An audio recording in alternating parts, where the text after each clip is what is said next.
Hello everyone, welcome back to my channel. আমি আর আমার মা আজকে হাজির হয়ে গেছি তোমাদের সঙ্গে অন্যরকম একটা রান্না শেয়ার করব বলে। কি রান্না করছি আশা করি তোমরা থাম্বনেল দেখে বুঝেই গিয়েছো। তার আগে বলি আমরা সবাই ছাদে কি করছি। হ্যাঁ, আজকে ছাদে উঠেছিলাম এই গাটি কচুর পাতা তুলবো বলে। তার আগে পরিবেশটা দেখো, বর্ষাকালে সব দিকে শুধু সবুজ আর সবুজ, দু চোখ একদম ভরে যায়। আমাদের ছাদ বাগানে বেশ অনেকগুলোই গাটি কচুর গাছ হয়েছিল। সেখান থেকেই মা বলল আজকে সব কটা পাতা তুলে নিয়ে একটা রেসিপি রান্না করব, সেটাই ভিডিও করিস। তাই আমিও সেরকম কথা মতন ফোন নিয়ে চলে গিয়েছিলাম ছাদে। মা সব কটা গাছ থেকে বেশ কচি কচি দেখে মোটামুটি সব কটা পাতাই তুলে নিয়েছিল। ঝুড়ি ভর্তি পাতা হয়ে গিয়েছিল। আর এই মহারাজা একদম ওপরে উঠে দেখছিল কোথায় কোন পাখি ডাকছে, কাকে দেখা যায় সেটাই। দেখো চারিদিকটা কি সুন্দর লাগছে না সবুজে। তো সে যাই হোক, সব কটা গাটি কচুর পাতা মা তুলে নিয়েছে একদম ঝুড়ি ভর্তি করে। আর তারপর সব কটা পাতাকে বেশ ভালোভাবে বালতির জলে চুবিয়ে চুবিয়ে ধুয়ে নিচ্ছিল। সব কটা পাতা ধোয়া হয়ে গেছে। আর এদিকে মা রান্নায় দেওয়ার জন্য চিংড়িগুলোকে পরিষ্কার করে ছাড়িয়ে নিচ্ছে। তোমরা যদি এর থেকে বড় সাইজের চিংড়ি পাও অবশ্যই সেটাই ব্যবহার করো, কারণ চিংড়ি যতটা বড় হয় টেস্টটাও কিন্তু বেশ ভালো আসে। সব কটা চিংড়ি মা এদিকে পরিষ্কার করে নিচ্ছে। সব চিংড়ি পরিষ্কার করে নিয়ে ভালো করে ধুয়ে তার মধ্যে সামান্য পরিমাণে নুন আর হলুদ মাখিয়ে দেবে। ব্যাস, এবার আর কচু কিছুই পাতাগুলোকে দরকার নেই। একটা এবার কচু পাতাগুলোকে বড় থেকে ছোট অনুযায়ী এইভাবে পেতে পেতে লেয়ার করে সাজাতে হবে। সমস্ত পাতাগুলোকে এমন ভাবে সাজাবে যাতে মাঝখানটা খোদর মতন তৈরি হয়। নুন হলুদ মাখানো এরপর ওই নুন আর হলুদ মাখিয়ে রাখা চিংড়ি মাছগুলোকে ওই পাতার মাঝখানে দিয়ে দিতে হবে।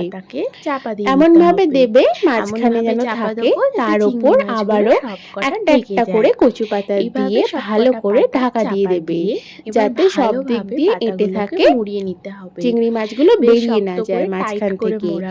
এবার সব কটা পাতাকে একসঙ্গে ধরে ঠিক ভিডিওর মতন যেমন ভাবে দেখাচ্ছি মুড়ে নিতে হবে। পাতাগুলো যাতে খুলে না যায়, মাছগুলো যাতে ভাপানোর সময় বেরিয়ে না আসে।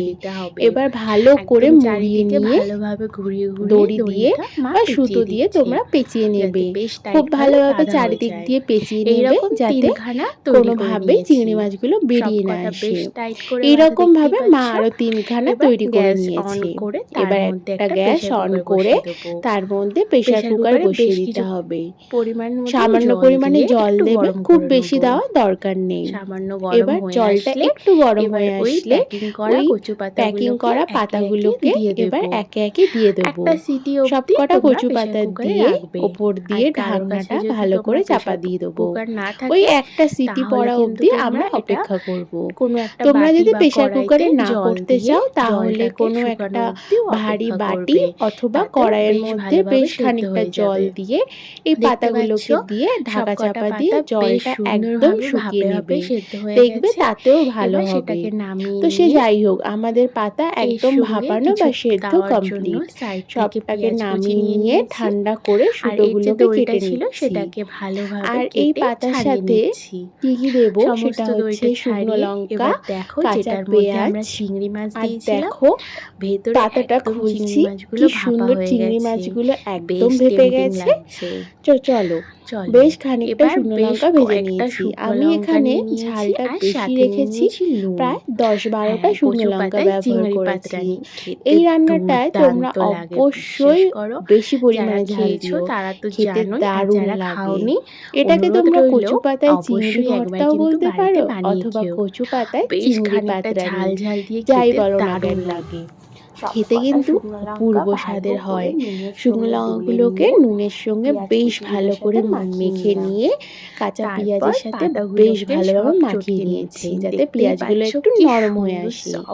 আর অন্যদিকে এবার পাতাগুলোকে বেশ চটকে একদম সবকটা মিহি করে পাতা ভালো নিচ্ছি। করে মিহি দেখতেই করে পাচ্ছ একদম পাতাগুলো চটকে নেবে। কতটা সেদ্ধ এটাকে হয়েছে তোমরা কচু সুন্দরভাবে। পাতায় আর চিংড়ি এই পাতা ভর্তাও কিন্তু বলতে পারো। একদমই গলা খেতে চুলকাবে না, বেশ তোমরা ভালো লাগে। নির্দ্বিধায় আর খেতে যেহেতু পারো। ঘরের গাছের সব কচু পাতা, পাতাগুলোকে তাই ভালো গলা করে চুলকানোর চটকে কোনো মাখিয়ে ভয় নিয়ে নেই। এবার তো চলো দেখো সমস্তটা আমাদের পাতা একসঙ্গে একদম মাখিয়ে মিহি করে নেবে। মাখানো চিংড়ি হয়ে মাছ, গেছে। পেঁয়াজ, এবার শুকনো লঙ্কা, সবকিছু নুন একসঙ্গে সবকিছু ভালো বেশ করে মাখিয়ে ভালোভাবে নেবো। একদম তোমরা হাতে কিন্তু করে একটু বেশি মাখিয়ে পরিমাণেই নিতে ঝাল হবে। দিও, আর সব মাখানো অবশ্যই হয়ে শুকনো গেলে লঙ্কা ব্যবহার সবার করো। শেষে এতে স্বাদটা হাত খোলা অসাধারণ কাঁচা আসে। সর্ষের তেল সবকিছু দেবে। মাখানো এই হয়ে গেলে সর্ষের লাস্টে তেলটাই ওপর হচ্ছে দিয়ে আসল। একদম হাত খোলা একদম কাঁচা খাবারের সর্ষের ঝাঁঝ তেল দিয়ে আর দেবে। স্বাদ বেশ দুটোই বদলে খানিকটা দেবে। পরিমাণে দিয়ে ওপর দিয়ে তেল আবারও মা ছড়িয়ে মাখিয়ে আবারও বেশ নিচ্ছে। ভালোভাবে একটু সমস্ত মাখিয়ে কিছু নেবে। মাখানো ব্যাস, হয়ে গেলে আর রেডি কিচ্ছু হয়ে না, গেল কচু একদম পাতায় রেডি। গরম চিংড়ি গরম পাতা এক দিয়ে। তলা ভাত, কথা খেতে দিচ্ছি উঠে অসাধারণ যাবে। লাগে একবার গরম গরম এইভাবে বানিয়ে ভাতের খেয়ে সঙ্গে। দেখো। আমার তো অসাধারণ এক একটা প্লেট রান্না। গরম যারা ভাত খেয়েছো এই কচু কমেন্টে পাতা জানিও। দিয়েই খাওয়া আর হয়ে গেছে। অবশ্যই বানিও কার কার যারা খাওনি। রান্নাটা ভালো লেগেছে ভিডিওটা ভালো অবশ্যই লাগলে কমেন্টে লাইক আর জানিয়ে চ্যানেলটাকে যাবে। সাবস্ক্রাইব করতে ভুলো ভিডিওটা না। ভালো লাগলে আমি লাইক বসে পড়েছি আর গরম গরম চ্যানেলটাকে থালায় সাবস্ক্রাইব করতে ভাত নিয়ে। ভুলবেন না। টাটা, টাটা, দেখা হবে দেখা অন্য হবে অন্য ভিডিওতে। ভিডিওতে।